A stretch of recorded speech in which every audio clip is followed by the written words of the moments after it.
করছি। তো টিটোকে অ্যাডপ্ট করার পেছনে সেরকম খুব একটা কিছু বলতে দেয় না। টিটোকে অ্যাডপ্ট ওয়েট সেটআপ চেঞ্জ, গোগোকে পাশে বসতে হলো, গোগো কিছুতে আমাকে পাশে বসতে দিল না। তো যাই হোক, তো টিটোকে অ্যাডপ্ট করার পেছনে কোনো কারণ ছিল না, হট করে ঠিক হয় যে আমরা টিটোকে অ্যাডপ্ট করবো, মাত্র একদিনেই ঠিক আর একদিনেই নিয়ে আসা। তো বলো কিছু। ও যেখানে ছিল সেখানে ওর দাদু আর কি, তার খুব অসুবিধা হচ্ছিল ওকে রাখতে, তাই আমাকে বললো বৌদি হচ্ছে গিয়ে ওকে নিয়ে আপনি রাখেন। কারণ আমার তো খুব অসুবিধা, তাও দেখলাম যে খুব কষ্ট হচ্ছে, সেরকম যত্ন হচ্ছে না, যার জন্য আমি নিয়ে আসলাম। এই যে আমার একটা দুষ্টু আছে, এ তো সারাক্ষণ আমাকে যা জ্বালাতন করে, তারপরে আমার পক্ষে খুবই কষ্টকর, তবুও বাধ্য হলাম নিয়ে আসতে। আর এখন দুজনের খুব বন্ধুত্ব হয়ে গেছে, ও ওকে ছাড়া থাকতে পারে না। আর টিটো হচ্ছে, টিটোর ব্রিডটা হচ্ছে বিগেল, যেটা মিডিয়াম একটা ব্রিডের মধ্যে পড়ে, বিগেল ব্রিড। আর গোগো তো গোল্ডেন রিট্রিভার লার্জ। তো মানে মিডিয়াম ব্রিড কি অবস্থা আমাদের, দেখতেই পাচ্ছেন কি অবস্থা করছে দুজনকে নিয়ে, কি নাজেহাল।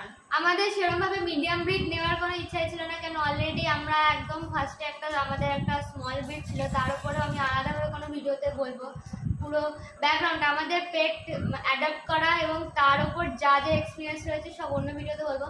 বাট সেই কারণে স্মল ব্রিড আর মিডিয়াম ব্রিডটাকে এড়ানোরই চেষ্টা ছিল যে কখনো ওই দুটোকে নেবো না।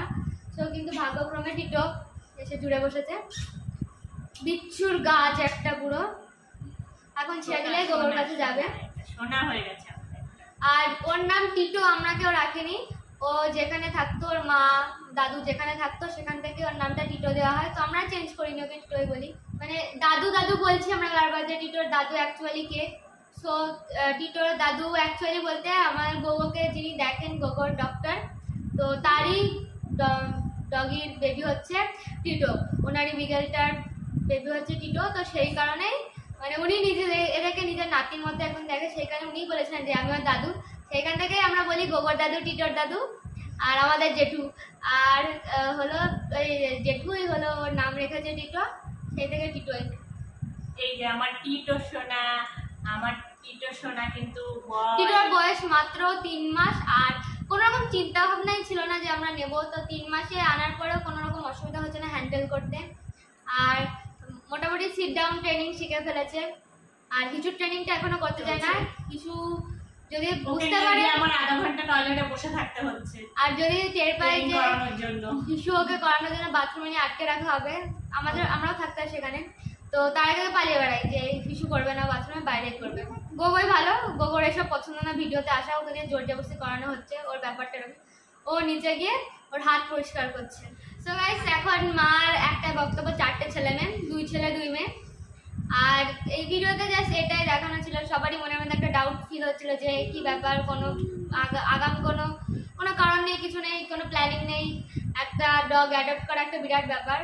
সো সেই কারণে আমার মনে হলো কি সবাইকে জানিয়ে দেওয়া দরকার, পুরো ফ্যামিলির তরফ থেকে আমরা দেখলাম যে সবাইকেই জানানো উচিত যে কেন ডগটা অ্যাডপ্ট করলাম, এই বদমাস টিটোটাকে।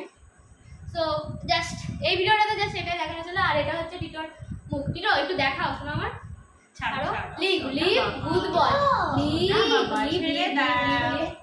এই যে যারা প্রথম পেট ওনার হয় তাদের ক্ষেত্রে প্রচুর প্রবলেম হয় এই ধরনের জিনিসগুলো হ্যান্ডেল করতে।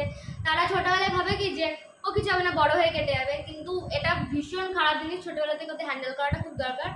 তো এর উপরে পার্টিকুলার আমি ভিডিও বানিয়ে দেবো কীভাবে হ্যান্ডেল করতে হয়, কেন গোগোকে নিয়ে আমার অলরেডি অনেক এক্সপিরিয়েন্স হয়ে গেছে, গোগো এতটাই দুষ্টু, তো চাই না এইটার এরকম তৈরি হোক। তো সেই কারণে। আর এটা হলো টিটোর মুখ, টিটোর মুখটা দেখি দাও না, এই যে উলু টাটা কথা। সো গাইস, ফাইনালি আজকের ভিডিওতে আমরা এইটুকুই দেখালাম, মানে দেখাতে চাই। আর অন্য ভিডিওতে অন্য অনেক কিছু দেখাবো, আর গোগো তো স্বাধীন দুষ্টুমি করেই থাকে। তো thank you so much for watching.